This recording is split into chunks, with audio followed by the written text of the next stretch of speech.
நானும் இத்தனை வருஷமாக எத்தனை மாப்பிள்ளைய பார்த்து பார்த்து சடிச்சு போனேன் இந்த அழகு கேசரிக்கு. இவ்வளோ என்னதான் பண்ணுறதுன்னு தெரியல. அப்போ ஒரு மாப்பிள்ளை இவ்வளோ இருக்கிற லட்சணத்துக்கு ஒரு மாப்பிள்ளை பிடிக்கலன்றா. நம்ம எந்த ஊரில் போய் செய்யறது? அது என்ன பண்ணா ரொட்டியா? கொஞ்சம் கூட அறிவில்லாத பண்ணுறாவா. இவன் அண்ணன் தான் போய் நல்ல ஒரு இடத்துல நல்ல பொண்ணாக எடுத்துக்கிட்டு போய் நல்ல கல்யாணம் பண்ணிக்கிட்டு இன்றைக்கி லட்சக்கணக்கில் சம்பாரிச்சு மெட்ராஸ் பக்கம் வீடு வாங்கி போட்டுட்டான். இனிமேல் அவன் இந்த வீட்டுக்கு வந்து சொட்டை கொடுன்னு கேட்க போகிறான். என் புள்ள என்கிட்ட நல்லபடியாக பேசிக்கிட்டு கொண்டுக்கிட்டு இருந்தாலே போடுன்னு நான் நினைக்கிறேன். இந்த மாட்டை பிடிச்சி யாருக்கிட்டையாவது தள்ளி விடலான்னு பார்த்தா எனக்கு இந்த மாதிரி பண்ணி தொலைக்கிறாள. என்னட்ட பண்ணுறதுன்னு தெரியலையே. என்னமோ மேலூர்லேருந்து வர்றாங்களாம். என்னமோ போ, இந்த மாப்பிள்ளையாவது அவளுக்கு பிடிக்கணும். என்னம்மா அவளுக்கு பிடிக்கிறதுக்கு இல்லை, அவனுக்கு பிடிக்கணும். என்னம்மா வந்தவன் அத்தனை பேரும் 3 கால் பாய்ச்சல் தானே ஒன்றானுவா போய் எல்லையில் தானே போய் நின்று திரும்பி பாட்டானுவாலாம். அந்த மாதிரி நான் என்னட்ட நான் பண்ணுறதுன்னு தெரியல. நானும் எந்தெந்த கோயிலில் போய் எம்மோ வேண்டுதல் வச்சுட்டு வந்துருக்குறேன். இவளுக்கு நல்லபடியாக கல்யாணம் ஆச்சுன்னா நான் மொட்டை கூட அடிச்சிக்கிறேன், என் நாக்கில் சிலம்பு குட்டி இருக்கிறேன்னு எம்மோ வேண்டுறேன்னு ஒன்றும் நடக்க மாட்டேங்குது. இன்றைக்கி வர்ற மாப்பிள்ளையாவது அந்த கடவுள் புண்ணியத்தில் இவளை எப்படியாவது தாலியை கட்டி கூட்டுக்கிட்டு போனால் தேவலாம். இவன் நம்மளை பட்டுற பாடு இந்த கடவுளுக்கே கொடுக்காது. அந்த மாதிரி பாடுபடுத்தி வைக்கிறா. நான் என்னட்ட நான் பண்ணுவேன் சொல்லு? ஐயோ கடவுளை அப்படி தனியாக விட்டுட்டு புலம்ப வச்சு விட்டால. கிளம்புவா 10 மணி நேரமாக கிளம்புவா. பார்த்தா அதே ட்ரௌசரு அதே சட்டையை தான் போட்டுக்கிட்டு நிற்பான். என்னமோ முக்கு கணக்கில் அதை பார்த்துட்டு ஏமா இவன் குடும்பம் பண்ணுறதுக்கு லாய்க்கில்லாத ஆளுன்னு விட்டுட்டு ஓடுறானுவான். நான் என்னட்ட பண்ணுவேனே தெரியல. ஏட்டியா கிளம்புனியா எங்கேயாட்டியா என்னாட்டி நான் சொல்கிறட்டு? ஏட்டியா கேசரியா எங்கடி இருக்கிறாய்வோ? எம்மா நேரமாக அந்த 3வது மாடியில் ஏறிக்கிட்டு கூண்டலை ஒலாட்டுறான்னு இம்மா நேரம்னுக்கிட்டு இம்மா அட்டுடைய பண்ணி வைக்கிறாளா. நான் என்னட்ட நான் பண்ணி தொலைவணும் தெரியல தொலைகிறதுக்கு. என்னம்மா மாப்பிள்ளை அந்த கோயிலுக்கிட்ட வந்துட்டாங்கன்னு சொன்னாங்க. இம்மா நேரமாக வராங்க நடந்து. என்னம்மா யாரும் இப்போ இடையிலையே நிறுத்தி பொண்ணு நல்லா இருக்காது இப்படி இருப்பா அப்படி இருப்பான்னு சொல்லிக்கலையே அப்படி அனுப்பிச்சி விட்டுட்டாங்களா என்னன்னு தெரியலையே. அவ்வளவு கலப்பாடு பண்ணி வச்சாள் அக்கா இந்த மொட்டைச்சி. கொஞ்சம் கலப்பாடாக பண்ணி வச்சா என்னையா என் 100 கோழி போச்சே நாசமா. என்னம்மா ஆனால் என் புருஷன் ஆத்துமா சாந்தி அடையார் தானே போய் கிடக்காரு 50 வருஷமா. யாக்கா என் வீட்டுக்கார உனக்கு தெரியாது இருக்கா சொல்லு பார்ப்போம். யாக்கா அந்த ஊருக்கு முனையில் அந்த ரோட்டு முனையில் 2 ஏக்கர் இடம் வாங்கி போட்டாங்களா. என் வீட்டுக்காரரும் இந்த சின்ன வரும் அதை பிரித்து கொடுக்கறதுக்கு அம்மா கலப்பாடு அடையிறாக்கா. அந்த மொட்டைச்சியும் அதை அழகியும் சேர்ந்துக்கிட்டு வீட்டுக்கு வாழ வந்த பெரிய மருமகளாச்சு. நான் எங்கே கிடக்குறேன்? பத்தாட்டுக்கு என் கோழியெல்லாம் சேர்த்து கொன்னாலுகளோ என்னன்னு தெரியல. போலீஸ்காரன் வந்து எல்லாம் கம்பியில் அடிபட்டு செட்டு பிடிச்சின்னு சொல்கிறான்.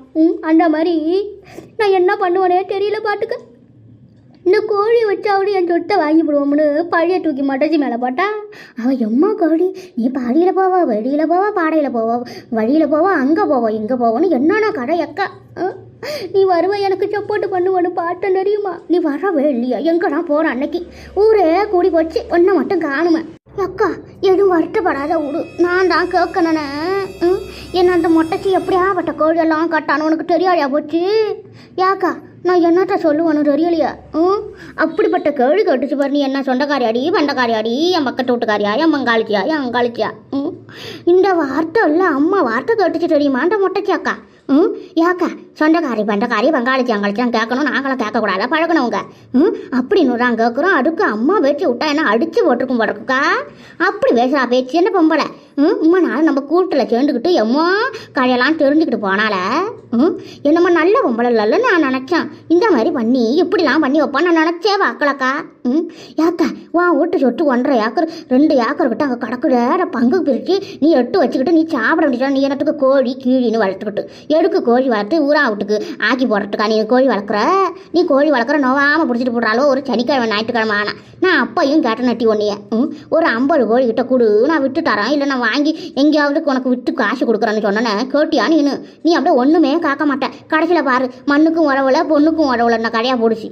இல்லாட்டி நானே மனுஷன் வந்து போய் கடற்கரட்டி சட்டை கம்மடு ரொட்டு என்னம்மா ஆனால் அந்த மட்டை சும்மா விடுற மாரி இல்லட்டி நானும் எம்மா கடை பேசிட்டு போட்டா தெரியுமா எனக்கு பிள்ளைவோ இல்லை யாரும் இல்லை எவரும் இல்லை இப்படி தான் நீ கடப்பை பாரு நாடு எட்டு கடப்பை என் அவளுவோ கூட உனக்கு தலைமாட்டில் உட்காந்து அழமாட்டாளுவோ நீ கடக்க வேண்டியதா என் புருஷன் உனக்கு கொல்லி வைக்கல இல்லை என் புள்ளியோ உனக்கு கொல்லி வச்சாதான் வைக்கணும் இல்லைனா உனக்கு எவட்டி உன் மூஞ்சில் உழைக்க போகிறான்னு என்னென்னவோ கேட்டால் தெரியுமா அவ அந்த சொட்டை மண்டை இருக்கிறாள் அந்த மொட்டை மண்டை அவ்வளோதான் என்னன்னா பேசினா ஐயோ மனசே கேட்கலட்டி எனக்கு யாண்டி மோனிக்கா நானும் இத்தனை வருஷமா இந்த ஊருக்குள்ளே குடும்பம் நட்டுக்கிட்டு வரேன் ஒருத்தவங்க கிட்ட ஒரு கடுவு மழுவு சீரமும்னு எவகிட்டையாவது போய் கையெழுந்து நின்று இருக்கனாட்டி எல்லாம் அந்த சாமி என் புருஷன் எனக்கு கோழி பண்ண வச்சு கூட்டுட்டு போனார் பட்டுக்க அதுலேருந்து தப்பி வந்தது தாண்டி இத்தனை கோழி அப்படியே வச்சு சம்பாரிச்சு பொழைச்சி சாப்பிட்டுட்டு கிடந்தேன் நானும் இப்போ எவ கையவோ என்ற மேய்ச்சானா பண்ணிவிட்டாளுவோ இந்த பாழா போன கோழியும் போய் வேலியில் போய் அண்டி இருக்க மாட்டுக்கு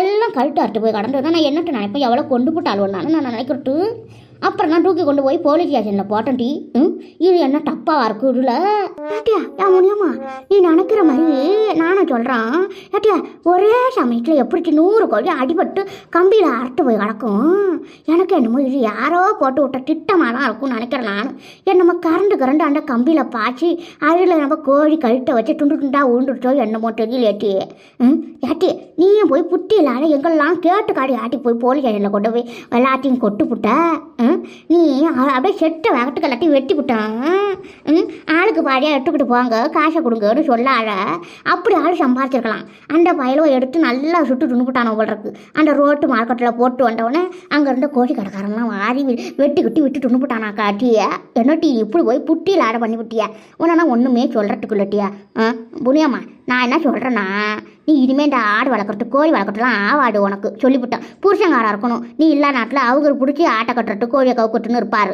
யாரும் இல்லை நீ எதுக்கு இந்த வேறு வேலை பார்க்குற ஆனால் அரசாங்கத்தில் 1000 ரூபா மகளிர் உதவி பணம் கொடுக்குறாங்களே அதை வாங்கி வச்சுக்கிட்டு அரிசி பருப்பு மழுவுன்னு வாங்கி வச்சுக்கிட்டு ரேஷன் கடைகளில் கொடுக்குற பருப்பை வாங்கி தின்னுக்கிட்டு குழம்பு சோறை ஆக்கி தின்னுக்கிட்டு கட்டினா என்ன உனக்கு எதுக்கு உனக்கு இந்த வேலை பழப்பு சொல்லு பார்ப்போம் ஓஹோ நல்லாக்குவான் கடை ஐயா என்ன நீ இப்படி பேசிவிட்ட என்ன போய் அம்மாடா ரேஷன் கடையில் அரிசி நான் வாங்கி திங்கிறேன்டான் அதுக்குன்னு என்ன நான் எப்போ பாரு 30 நாளும் ரேஷன் அரிசி எடுத்துனா என் உடம்பு என்ன ஆவர்த்து அதுக்குன்னு நான் சம்பாதிக்கக்கூடாது கோழி வளர்க்கக்கூடாதுன்னு சொல்கிறியாக்கா நீ என்னக்கா நீ ஒரு ஆளுன்னு வாங்கிட்ட காய்ச்சலில் வந்ததுக்கு நீ என்ன ஒன்றுமே செய்யாத ஒரு வேலையும் செய்யாத உட்காந்து இப்படி ஓசிலே உட்காந்து தின்னுன்றிய எனக்கு ஒரு புடவை வாங்கணும் ஒரு செயின் வாங்கணும் ஒரு வளைவி வாங்கணும் ஒரு தலைக்கு எண்ணெய் வாங்கணும் சீப்பு வாங்கணும் என் வீட்டுக்கு வருஷம் பெயிண்ட் அடிக்கணும் இல்லை யார் பார்க்குறது அன்றாட செலவுகளுக்கு காசு ஆகாது ஒரு டீ தண்ணி வச்சு குடிக்கணும்னா கூட அது என்னமோ நீ என்னமோ என்னை இப்படி கிடக்க சொல்கிற இங்கே பாரு நல்லா புரிஞ்சுக்குங்க சொல்லிவிட்டான் என் புருஷன் சாகிறதுக்கு முன்னாடி என்னோட பேங்கில் வந்து என் பேரில் 10 லட்சம் போட்டுட்டு தான் போயிருக்கிறாரு நாளைக்கு நான் செட்டு அனாதையாக கண்ட கூட எந்த பையன் என்னை தூக்கி அடக்க பண்ணுறானோ அவனை அந்த காசை எடுத்துக்க போகிறான் என்னமோ காசு இல்லாத ஆளுவ மாதிரி பேசுகிற என்னையா போய் உண்மை கேவலம் பண்ணின்னு நீங்களாம் சொல்கிறதுக்கு எனக்கு ரொம்ப மனசு வலிக்க விட்டு வரீமா நீங்கள் என்னமோ யதார்த்தமாக சொல்கிறீங்க ஆனால் எனக்கு யாருமே இல்லைன்னுட்டு எனக்கு எம்மா கவலையாக இருக்கும் தெரியுமா உனக்கு என் பிள்ளை வரணுண்டா இன்னைக்கு எனக்கு இந்த நிலைமை ஆயிருக்காது சரி யாக்கா ஆராயாக்கா எதுக்குக்கா அந்த அக்கா வாழ விடுற சிட்ட கம்முன்னு இருக்கா யாரும் இல்லைன்னு ஏற்கனவே மொட்டைச்சி 10-15 வாட்டி சொல்லிப்பிடிச்சி அதுவும் அவ்வளோ தான் இருக்குமா அவ்வளவோ அதுவும் அவனுவோ தான் இருக்குமா அவனுவோ ஊராறு சண்டை போட்டாலும் சரி உள்ளாறு சண்டை போட்டாலும் சரி அதுதான் ஒரு அண்ணன் பிள்ளையும் தம்பி பிள்ளையும் தான் நமக்கு நாளைக்கு யாரும் இல்லைனாலும் வந்து ஏதோ ஒன்று செய்யும் தான் அது உண்மைதானே என்ன பண்ணுறது உயிரோட இருக்கும்போது செய்யலாம் செட்டதுக்கப்புறம் செஞ்சுட்டானா ஆகணும் அப்படி சொல்லாத ஆராயாக்கா பாவமாக இருக்குல்ல நான் என்னமோ வேணாம்னு சொன்னான்னு அவள் அழுவுறா பாரட்டி உள்ளிட்ட நானே சொன்னான் ஏட்டியா தப்பா எடுத்துக்கிட்ட அழுவாரட்டி உனக்கு ஏன் கஷ்டம்னுடா நினச்சோம் பாருட்டி ஆட்டி மோனிக்கா உன் புருஷன் உனக்கு சும்மா 5 பவுனில் 10 பவுனில் தான் ஆட்டிக்க போட்டிருக்கிறாரு பாட்டுக்காவ புருஷன் 10 லட்சம் அக்கௌண்ட்டில் போட்டிருக்காரு எனக்கு அப்புறம் நீ யாரை பாப்பா உன்னை கொள்வான்னு 10 லட்சம் போட்டிருக்காரா நம்ம புருஷனுங்களை தான் கிடக்கிறானுங்கள செய்யுவானுன்னு நினைக்கிற ஆட்டி அம்மா உன் மேலே உன் புருஷனுக்கு அம்புட்டு பாசம் படுறக்க அட வாக்கா வெக்கமா இருக்கு இப்படி வேசாட யாக்கா என்னக்கா அப்படின்னு நினச்சோ என்னை எந்த ஊர்லேருந்து கூட்டுக்கிட்டு வந்தாருன்னு தெரியுமா உன்னை நான் பருமாவில் இருந்தேன்க்கா பருமாவில் இருந்தேன் நான் தெரியுமா உனக்கு அப்போ எங்கள் வீட்டுக்காரர் அங்கே வேலைக்கு வந்தார் பட்டுக்க. அப்போலான நாங்கள் விரும்பி கட்டிக்கிட்டோம். என் மாமியார் மாமனார் என்ன மாதிரி பார்த்துக்கிட்டாங்க. எந்த படுவாவி கொள்ளையில் போகிறவன் இந்த மொட்டைச்சியும் அவள் அக்காலும் சேர்ந்துக்கிட்டு தாலி கட்டி வச்ச வேகத்துக்கு 2 பேரும் சேர்ந்துட்டானே என் மாமனாரையும் மாமியாரையும் கொண்டு போட்டாகோ. நான் பொறுத்தியாரில்ல, அவளும் அவள் அக்காலும் சேர்ந்துக்கிட்டு தாய் மாமனார் கட்டிக்கிட்டாளுவோ. பொல்லாத ஆளுக்காவோ. நான் என்னமோ ஐயோ சாமி அவ்வளோ பேச்சை எடுத்தாலும் நமக்கு விடியாடுட்டி. சரி அந்த கதையை விடியான் புருஷன் கிடைக்குவா. இந்த கிடக்குறானே மொட்டைச்சி புருஷன், அந்த கிழவன் தான் களவாடி. அந்த கிழவன் மாதிரிலாம் இருக்க மாட்டார் பட்டுக்க எங்கள் வீட்டுக்காரரு. யாக்கா என் வீட்டுக்காரரு உனக்கு தெரியும் தானே, எம்மா அழகா சுருட்ட முடி பட்டுக்க, நல்ல நேர் நட, நல்ல நேர் வாக்கு, நல்ல வாட்டஞ்சட்டமான ஆள் பட்டுக்க. அப்படியே பாம்பு தீண்டுமா என் புருஷனும். அக்கா என்னக்கா நீ வர நினச்சி அழுகுறிய. அழாதக்கா, நான் என்னட்ட சொல்கிறதுன்னு தெரியல, அழாத சொல்லுக்கா அக்கா. இல்லாட்டி அழாதட்டி வந்ததெல்லாம் நினச்சி பார்த்தா வயிற்ற எரியுது பாட்டுக்க. யாருக்கும் நடக்கக்கூடாது தாண்டி உனக்கு நடந்து போச்சு. அழாத என்னட்ட நான் உனக்கு ஆறுதல் சொன்னோன்னு இருக்குது போ. என்னமோ உன்னெல்லாம் சமாளிக்கவே முடியாது. நீ அப்படி பாசம் வச்சுருந்த உன் புருஷன் மேலே. என்ன பண்ணுறது, இந்த காலகட்டத்தில் யார் மேலே பாசம் வைக்கிறோமோ அவங்க தாண்டி நம்மளை விட்டுட்டு கிளம்பிடுறாங்க. மவனுங்களா, என்னடா கோயிலேருந்து இறங்கி நடந்து வர சொன்னாங்க, இவ்வளவு நேரம் ஆகுது, யாரையும் காணுமே. என்னம்மா எனக்கு ஒன்றும் மனசுக்கு சரியா படலடா. வாங்கடா போவோம் வீட்டுக்கு. பொண்ணு வீட்டிலேருந்து சரியான மதிப்பு மரியாதை நமக்கு கொடுக்கவே இல்லை. இதுக்கும் மேலேயும் நம்ம நம்பிக்கிட்டு இருக்கிறது தப்பு. எவ்வளோ நேரமாக நம்ம தேடிக்கிட்டு இருக்கிறோம், என்ன பாரு. யாரும் நமக்கு ஒரு வழியும் சொல்ல காணும். இதுவே சரியில்லாத ஆளுகளாக இருப்பாங்கன்னு நினைக்கிறேன். இப்போ கல்யாணத்துக்கு முன்னாடியே இப்படி இருக்கிறாங்கன்னா பொண்ணு எப்படி அடங்கு குடும்பம் நடத்துமோன்னு ஒன்றும் புரியலையடா. அட எப்பா என்னப்பா பண்ணிக்கிட்டு இருக்கிறீங்க நீங்கள்? நம்ம 3 பேர் தான் வந்திருக்கிறோம். ஆம்பளை வந்துட்டு அவங்க யாரும் கூப்பிடாம இருக்கிறாங்க. இதே பொம்பளைவளாக இருந்தால் அவங்க கூப்பிடாமலாம் இருந்திருப்பாங்க. என்னப்பா கொஞ்சம் கூட புத்தி இல்லாத பேசிகிட்டு இருக்கீங்க. இப்படியே காலம் தட்டி தட்டி அண்ணனுக்கு 40 வயசு ஆக போகுது, எனக்கு 35 வயசு ஆயிடுச்சு. இனிமேலாம் ஒன்றும் பண்ண முடியாது பார்த்துக்குங்க. எந்த பொண்ணாக இருந்தாலும் நீங்கள் சீக்கிரம் தாலி கட்டி வச்சு தான் ஆகணும், இல்லைன்னா அண்ணன் கொலை வெறி ஆயிடுவான் பார்த்துக்குங்க. இருங்க, அந்த வீட்டுக்கு வழி தெரியலன்னு தானே சொன்னீங்க. இந்த 4-3 அத்தைங்க நிற்கிறாங்க பாருங்க, இவங்ககிட்ட கேட்டுட்டு வாரேன் இருங்க. நம்மளை போட்டு டார்ச்சர் பண்ணுறானுங்களே. இவன் ஆத்தாரை கூப்பிட்டா அவன் என்னமோ வீட்டில் இருந்துக்கிட்டு நம்மளை போட்டு சாவடிக்கிறான். அவளும் சொல்லங்காட்டு எத்தனை வீட்டுக்கு தான் வந்து இல்லை இல்லைன்னு சொல்லுவாங்க. நீங்கள் சும்மா இருங்கப்பா, உங்களுக்கு ஒன்றும் தெரியாது. நான் தம்பியை போய் கேட்க சொல்கிறேன் இருங்க. இங்கே பாருடா, சீக்கிரமாக போய் கேளு. ஐயோ எனக்காக என் அழகு தேவதை காத்துக்கிட்டு இருப்பா. நான் எப்படியாவது இவளையாவது கல்யாணம் பண்ணிக்கணும். கல்யாணம் பண்ணா உனக்கு அடுத்த கல்யாணம் பார்த்துக்கடா. நீ சீக்கிரமாக போய் அவங்கக்கிட்ட கேட்டுட்டு வா. அட இருன பொருண கேட்குறேன், அவசரப்படாத. நம்ம பொண்ணு பார்க்க வந்திருக்கிறோம். இதே மாதிரி ஒரு 200 வீட்டில் போய் அவசரப்பட்டு தான் உனக்கு யாரும் பொண்ணு கொடுக்க மாட்டேன்ட்டாங்க. கொஞ்சம் கம்முன்னு இரு. போறாம பிடிச்சவன் எப்படி பேசலாம் மாறு. ஹலோ, ஹாய் ஆன்டிஸ், என்ன பண்ணுறீங்க? உங்கள் ஊருக்கு ஒரு பொண்ணு பார்க்கலாம்னு வந்தங்க. நாங்கள் அந்த முன்னாடி ஊருக்கு முன்னாடி ஒரு கோயில் இருக்குல்ல, அங்கே தான் எங்கள் காரை நிறுத்தி போட்டிருக்குறோம். பொண்ணு வீட்டுக்காரங்க கூப்பிட்டு வருவாங்கன்னா ஃபோன்லேயே அட்ரஸ் சொல்கிறாங்க. கிட்டத்தட்ட 1 மணி நேரமாக சுற்றிக்கிட்டே கிடக்கிறோம் பார்த்துக்குங்க. இதே பாருங்க, இவர் தான் மாப்பிள்ளை. இவருக்கு தான் பொண்ணு பார்க்க வந்தோம். சரி, இங்கே நாகம்மா வீடுன்னு ஒரு ஆண்டி இருக்கிறாங்களாமே, அவங்க வீடு எங்கே இருக்குது? அவங்க பொண்ணு தெரியுமா? பொண்ணு அழகு கேசரி. பேர்லேயே எங்கள் அண்ணி அழகாக இருப்பாங்க போல் இருக்கு. அதனால தான் அழகு கேசரின்னு வச்சுருக்குறாங்க. அதனால தான் நாங்களும் அந்த பொண்ணை பார்த்து எங்கள் அண்ணனுக்கு கட்டி கூட்டிட்டு போகலாம்னு வந்தோம். சீக்கிரமாக சொல்லுங்க, அட்ரஸ் சொல்லுங்க பாட்டியோலா. என்னடி இது நாகமாவா? எந்த நாகமா? 3 நாகமா இருக்கிறாங்க. தம்பி, நீங்கள் எந்த வீட்டுக்கு பொண்ணு பார்க்க வந்துக்கிறீங்கன்னு ஒன்றும் தெரியலையா எனக்கு? யாட்டியா ஏன் முனியம்மா மோனிகா எந்த ஊரில் இருக்கிறா? எவடியாவோ? என்னடி இது பேர் அழகு காசிரன்னு எவடி வச்சுக்கிறா? எனக்கு ஒன்றும் புரியலையா? அக்கா, எனக்கு என்னமோ அந்த நாகமா இருக்கிறா பத்தியா? எகிட்ட விட்டு பொண்ணை இழுத்துக்கிட்டு போனானே, அதாக்கா நாகம்மா. அவன் மகன் ஒருத்தி இருக்கிறா, அவள் பேர் தான் என்னமோ அழகி அழகின்னு வாழுவோம் அந்த தெருவில். என்னமோ கூலி கருவாடை காய வச்சு உலர்த்தி எடுத்த கணக்கில் இருப்பா அவள். ஐயோ ஐயோ கடவுளை, அவள் மூஞ்சி பாரு அந்த கூனி மாரி நீட்டிக்கிட்டே இருக்கும். ஐயோ அவளுக்கா அவள் பேர் தான் அழகு கேசரியோ. ஐயோ எனக்கு ஒன்றும் விளங்கலையே. பையனை பார்த்தா பவ்யமாக இருக்கிறான். எக்கா அழகாக நாகமாவை கிடக்கிறா பத்தியா, வயசுக்கு வந்து 20 வருஷமாக கிடக்கிறா பாரு. அவளுக்கு தான் நினைக்கிறேன் மாப்பிள்ளை. ஐயோ ஆளுகளை பார்த்தா வித்தியாசமாக இருக்குது. என்ன வேற கிரகத்துல இருந்து வந்த மாதிரி இருக்குதாங்களா? யாத்தியா அவளை போய் அழகு கேசரின்றாங்க. என்னடி இது பேரு கேசரி போண்டான்னுக்கிட்டு.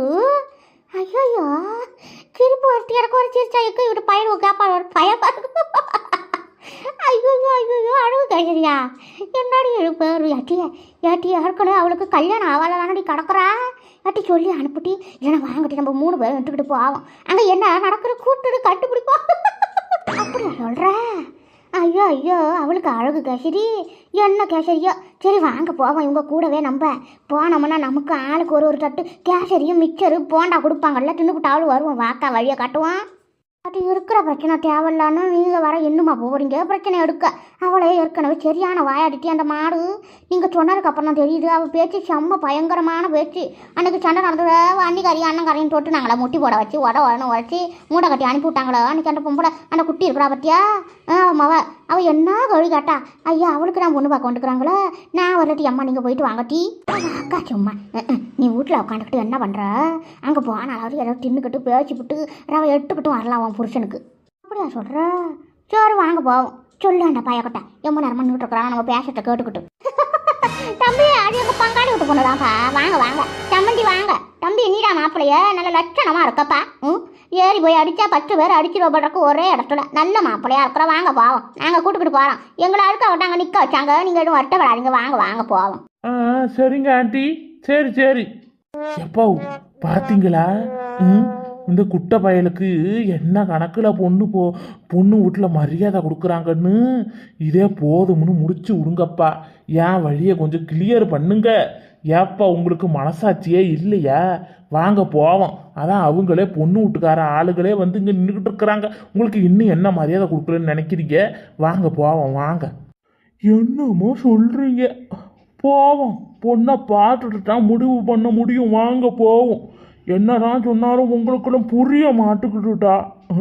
இந்த பைத்தியக்காரன் அந்த பொண்ணு போட்டாவை கூட பார்க்கல. அதுக்கிட்டே அவதான் பொண்டாட்டின்னு பேசிக்கிட்டு கிடக்குறான். வெறி பிடிச்சிருச்சோ என்னமோ தெரியல. போ உடனே பிடிச்சி ஈட்டுட்டு வாழ போவும். என்னாடி இது மாப்பிள்ளை அரசான இருக்கிறானே நம்மளை விட உள்ளமா இருக்கிறான். என்னவோ நாகமா முடிவு பண்ணிருப்பாட்டி. அறையோ குறையோ நம்ம மவளை எவனாவது கட்டிக்கிட்டு போனால் தேவலான்னு அவள் மனக்குறை நமக்கு தானே புரியும். சீக்கிரம் ஈட்டுட்டு வாங்கடி இந்த கோழி வலை போய் அங்கே கொடுப்போம்.